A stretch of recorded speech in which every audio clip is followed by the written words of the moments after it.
Change. We understand that the only constant in this world is change, but it's the kind of change that we feel will happen regardless of what we do. We grow older, we fall in and out of love, we change jobs, we change relationships, we even change hobbies. The other kind of change, changing ourselves, is the sort of change we make happen.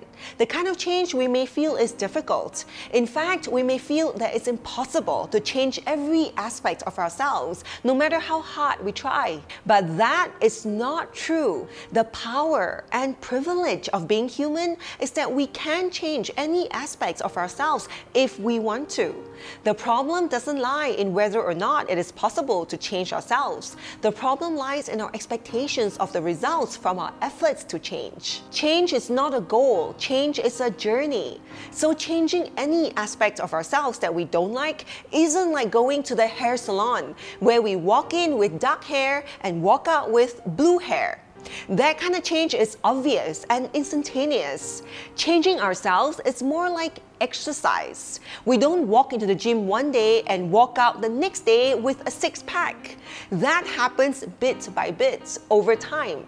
Changing ourselves can also carry a negative connotation because obviously we usually only want to change something that isn't desirable. So how we conduct the change in our lives is very important.